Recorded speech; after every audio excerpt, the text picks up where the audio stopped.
Buongiorno, buon pomeriggio, e buonasera, Lazio world. Welcome to our instant reaction pod. Consider this your 100th minute of stoppage time as we review Inter Lazio in the penultimate match of Serie A, the chaos of Serie A. Here to chat all things chaotic that is our Lazio. Caleb, been a few weeks since you and I have gotten to jump on together. How are you following the drama that we just witnessed? And that's just talking Lazio, because all of Serie A today, with every match taking place at the exact same time, was something to behold. Yeah, man, it's been a crazy end to the season here, and I think that's just a testament to how fun this league is to follow. The Premier League was wrapped up like a month left into the season, right?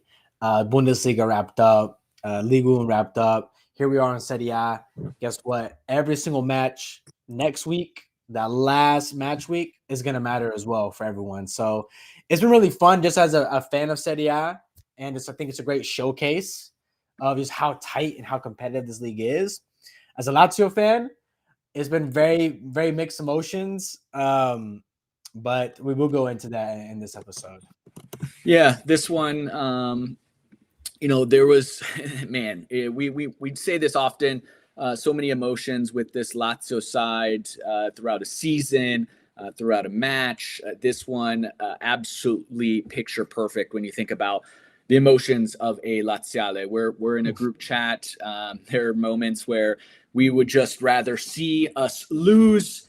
We would rather see certain results taking place around the league, whether I know some debate. I was certainly in the mindset that I would rather, and probably most Laziali would rather Juve just win. Let's just have them in the final Champions League spot, because we would much rather see that than Roma, and the ups and downs. And then all of a sudden we're in this one, we feel good, then we concede, and so let's jump right in as we chat about this. A couple interesting pieces to this. We're without Zaccagni, we're without Pellegrini, who has stepped up in a big way, both on suspension due to yellow card accumulation. So we see the return of Nuno Tavares, our backline, Romagnoli, Gila, Marusic, Mandas, of course, in that spot, Rovella, Gendouzi, Vecino playing that position right behind Tati, and you have Dia moved out wide with Isaacson flanking everything on the right. This match,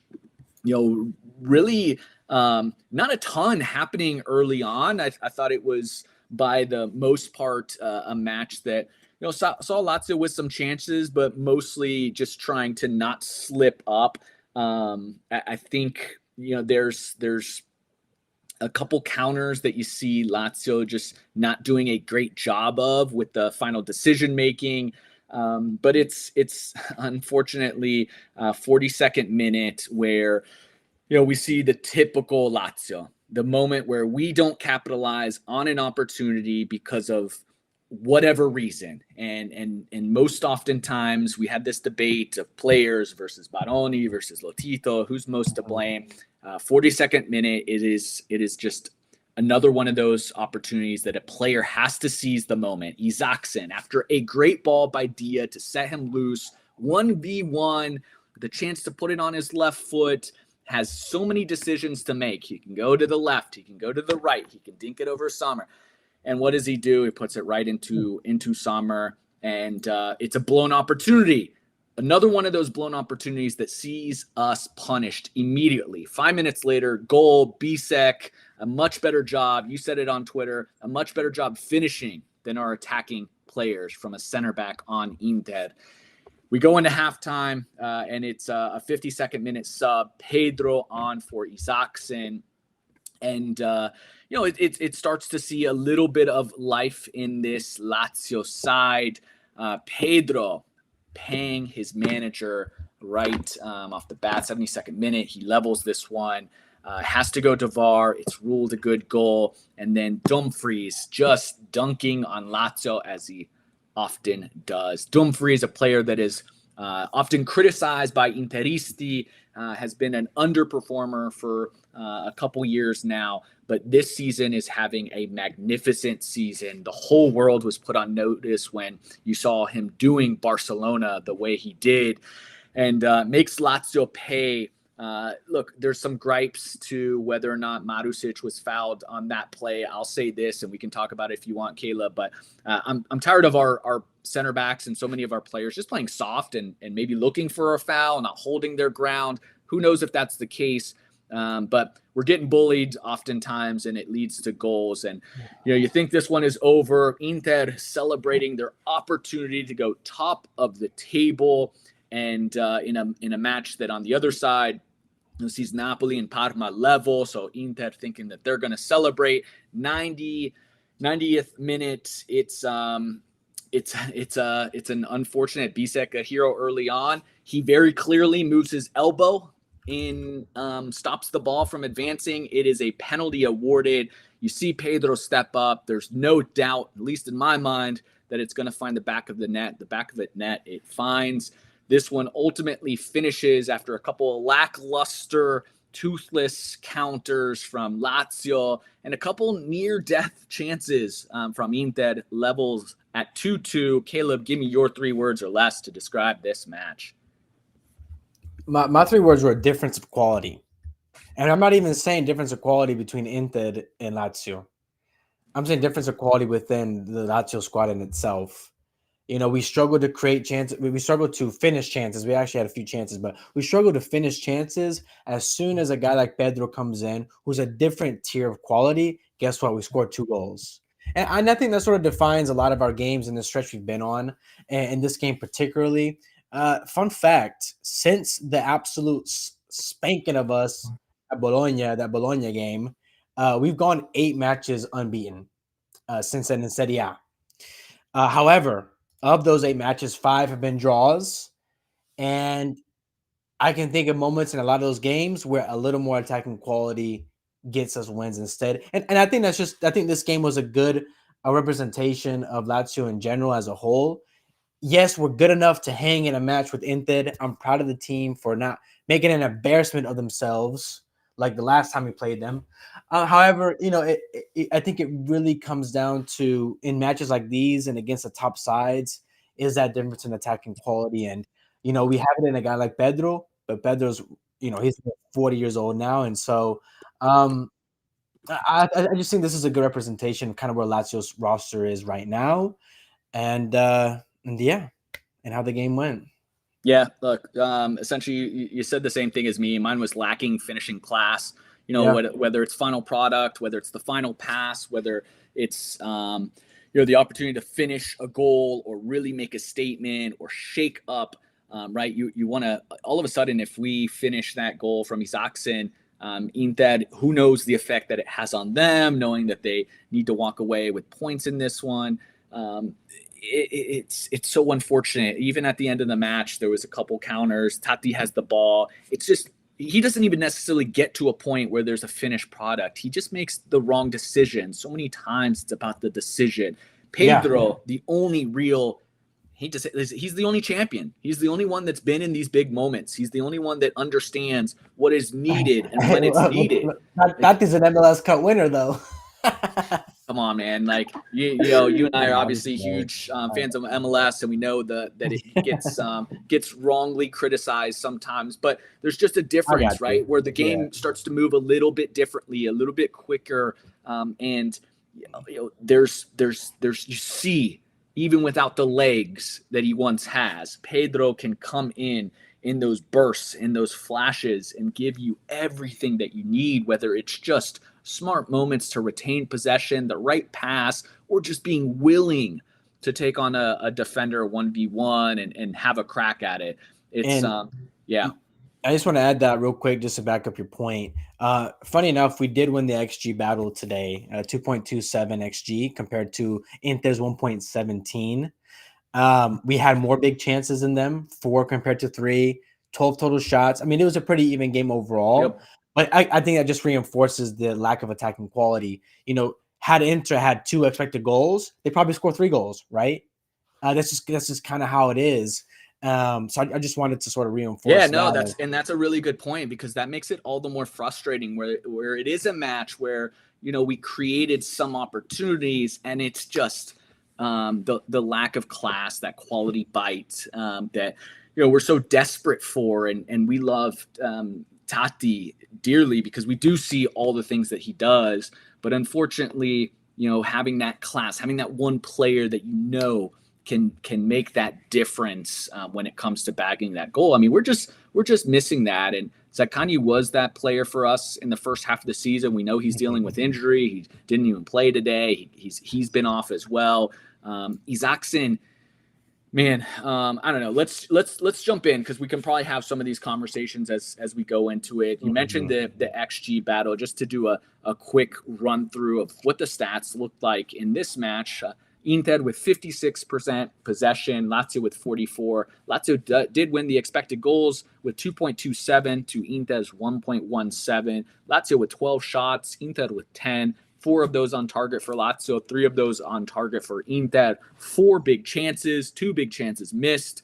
Ultimately, the tale of this match is those big chances missed. Inter having missed 1, Lazio having missed 2.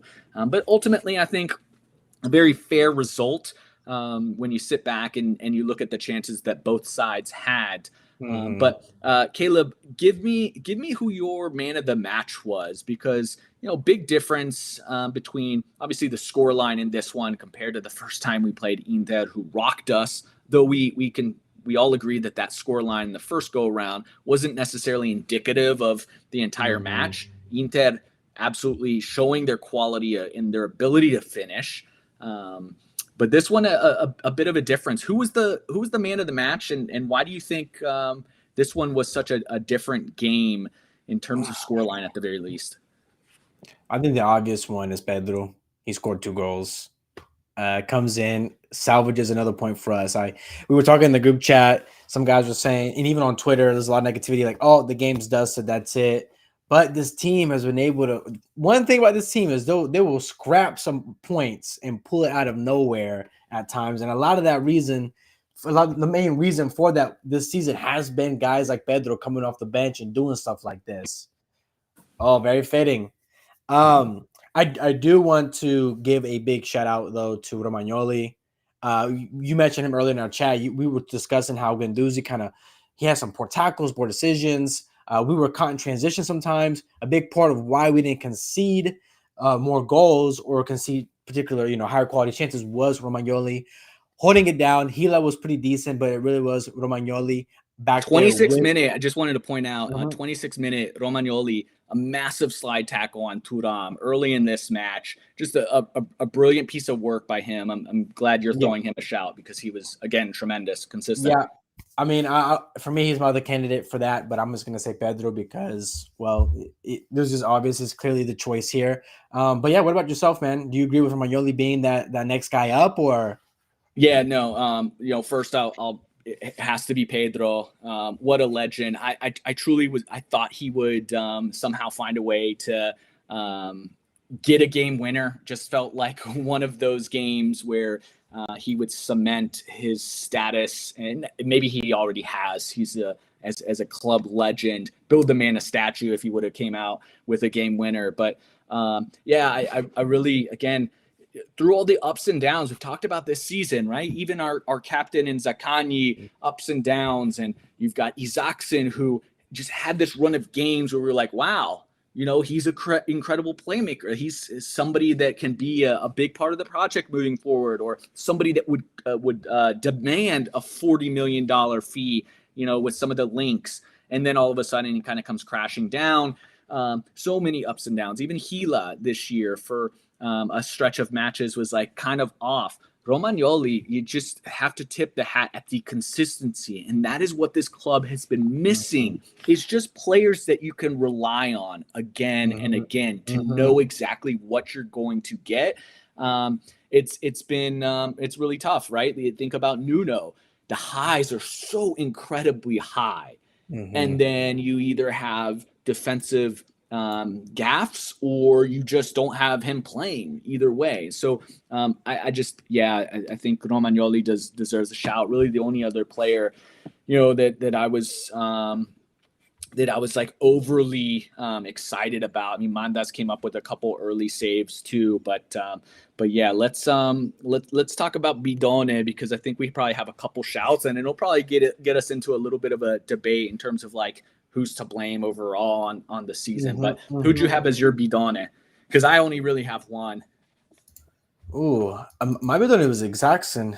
Yeah, it has to be, right? Like you think about that one moment, and it sucks because you don't want to put a match in one moment, and but really, he hasn't necessarily offered as much. You have to give him credit. He makes a really nice run in that position, but man, there was a couple chances too where he just doesn't play a good ball in.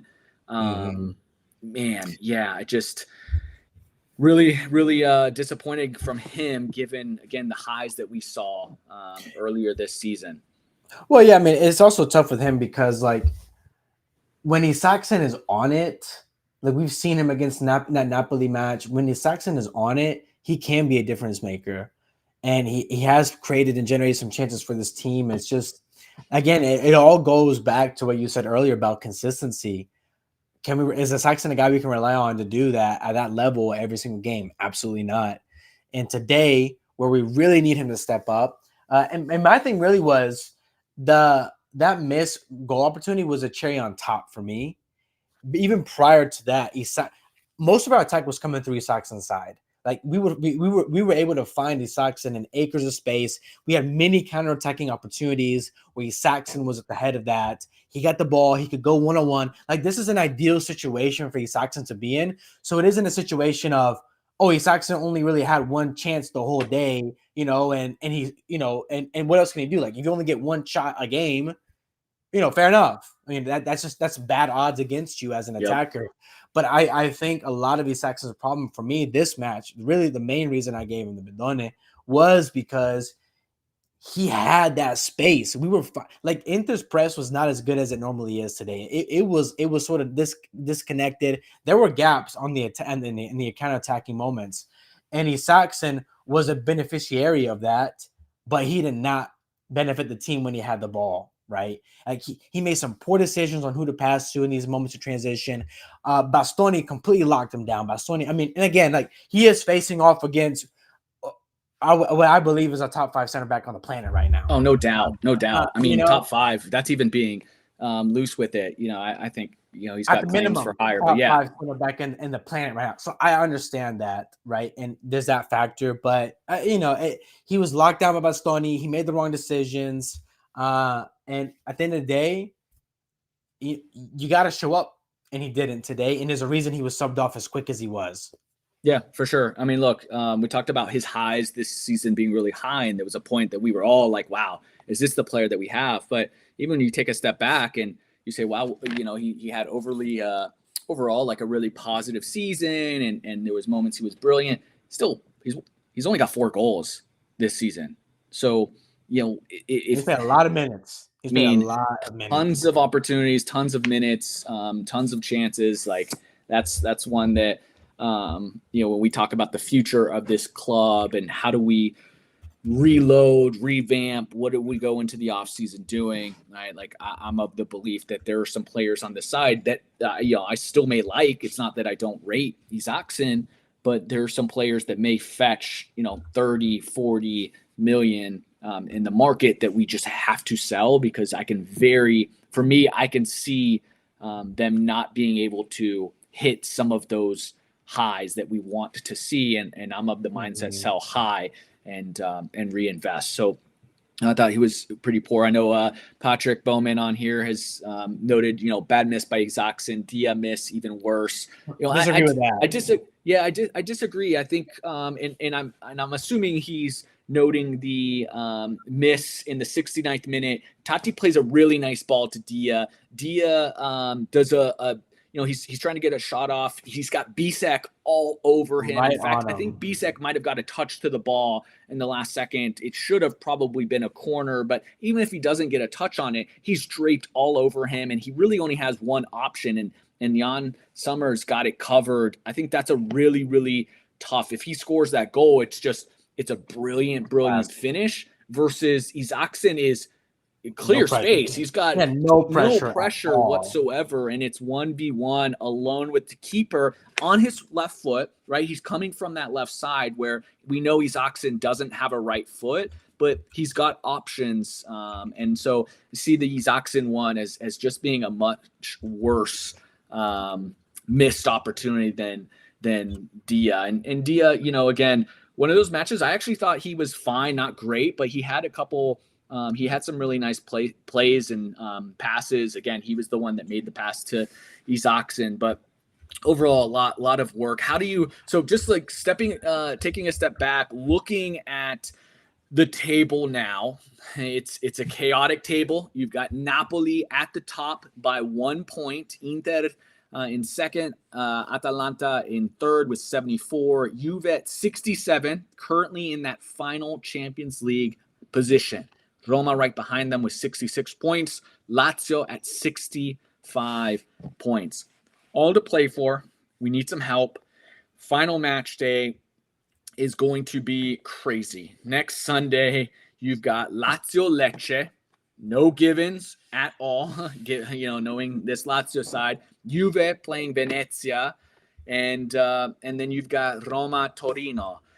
I mean, tell me, Caleb, this is going to be a pretty chaotic final because yes, we play Lecce, but they're in a relegation battle. The relegation, the final 2 relegation spots have not been confirmed. So Juve playing Venezia, who's going to be scratching and clawing for dear life. Lazio playing Lecce, and Roma, who's playing the best side on paper, is playing the one side that has nothing to play for.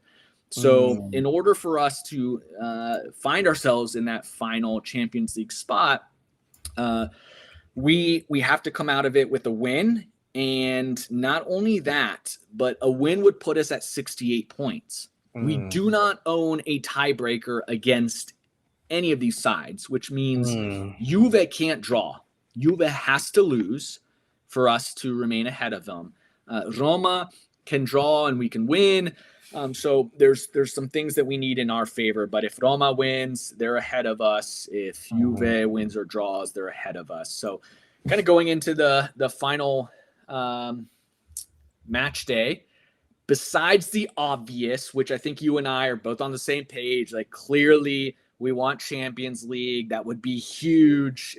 In fact, I think it's a blown opportunity this year, and I don't want to hear, I think we've got so many fans that want to say, well, look, we weren't supposed to be here. And I've talked about this before. Like, I don't care. Context matters. I don't care that, even myself, I did not predict this side to be a Champions League side. Don't even know if I had us in Europa, but context matters. If you would have told me at the beginning of the season how bad Juve was, how bad Roma was in a relegation battle for much of this season, how bad Milan was going to be, how close we were, and then, it's us losing to some of the sides that we've lost to, some of the blown points and opportunities. Once you throw all that context in there, like, that like we could have, should have, would have been in a Champions League place. So here we are. I know you've said it, that your final position in the table is the position that you deserved. I wholeheartedly agree with that statement. But man, it is a blown missed opportunity, because how many seasons are we going to get where Juve, Milan, Roma are that bad? So going into next week, besides the obvious, Caleb, which is Champions League, somehow we get the results going our way, what do you want to see? Honestly, I'm thrilled with Europa League too. Really, if anything, I think Europa League is still something that's more reasonable and realistic that we can actually compete in. The nice thing about Champions League is we get a real big influx of cash. Even if we suck in the competition, we do get a ton of money just being in Champions League. And so, that's something that I talked on the show with Italo last week was, hey, I think most of us are really not thinking about the financial implications of finishing in top 4 as well. Like, hey, even if we can't, so people are like, hey, we can't compete in Champions League, so screw it. Let's just gun it down in Conference League or Europa, whatever. But there's huge financial implications to finishing top four. I mean, it's a huge surge of money, one that we're going to absolutely need in combination with some potential transfers outside of the club. But I would honestly be very content with a Europa League finish. I just want to finish up with Roma. I think it would be as good as an ending to be able to finish fifth, and then Roma finishes sixth, right? And if you may get that fourth spot, so be it. You know, it's really on them. It's on theirs to lose right now. But of course, want to see top four. But I just want to see us focus on this match and just win the game. Just win the game. The rest of it we can't control. We let the soccer gods decide those fates. Hopefully they're on our side. We get some results to go our way. But as a fan, I'm not as stressed going to this match than I would be had we won this game. If we had won this match, my sentiment would be completely different. I would be, we have got to win this match no matter what next week. We have got to finish top four. With the draw, it's a long shot. It's possible. I'll be ecstatic if we do. But right now, we just got to focus on winning this match. And I just want to finish up with Roma. Hopefully they throw that game. Yeah. No, that's a good way of putting it. I think I would have been more stressed, obviously, as you said. So it's, a lot to play for. It's Europa or nothing. Don't give me the Conference League, the pennies that you get from that. Sure, every little bit helps. I just don't care. I just don't want to play in that tournament. I don't want to waste our time. I know how our depth is. I would just rather have a season where we focus on the one competition and we can go into it, maybe retooling a bit off of some sales, and just go all in on Serie A. But God help me and help us all if somehow Roma finds their way in Champions League. Let me tell you this. There's also could be a very real world and possibility where Roma is losing, Juve is losing, we have the lead. In the stress of that time, imagine. I'm just thinking now, like, imagine there's like 20 minutes left. We're seeing the scores. We're up a goal. Somehow Roma and Juve are down goals.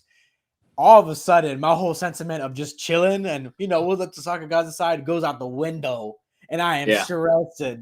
So I need a Samuele Ricci game-winning goal against Roma, and Pedro to. Part of me, real quick, is like, I want to feel that. I want to feel right on the cusp. I want to have that hope. But the other part of me is I'm a Lazio fan, and that hope is what really is like the bane of our existence. That's what. Yeah, we had that hope in Europa against Bodo. We had that hope. It's like, do I want that? I don't know. But yeah, anyway. You don't want that smoke. You don't want that hope. But I kind of do. I kind of want to be there to the very end. I want to have a shot to the very end. Yeah, it's going to be tough because, like I said, Lecce's, they're in a relegation battle. They're going to be really hard. They're going to be scratching and clawing, and they're going to play everybody behind the ball. And we have such a problem creating that final pass, that final opportunity. It's probably one that if I'm Baroni, I know that Pedro is our only hope off of the bench. You probably have to start him. Just to find a way to create something earlier in the match. We can't keep waiting for that chance creation to come in the 60th, 70th, 80th minute. Yeah. You probably put in your best playmaker. Got nothing else to play for. Run his legs into the ground, right? We've got no other matches after this. Let the young 37, 38-year-old go out there and seal off a really good season that he has had individually. But this one, it's going to be tough to stomach seeing Roma finish the season ahead of us when we had that point gap. And I know so many of them are lurking in the shadows, ready to talk their smack. If the absolute ungodly happens. I just gotta finish up with Roma. That's it. That's all I care about right now, really. Yeah, and we'll have plenty to talk about as we go into the off season with all of our pods recapping the season, looking at the transfer market, dissecting players that are available, the best fits, your player reports. We'll be here through that ride, but whether it is Champions League, Europa, Conference League, or none of the above, sempre forza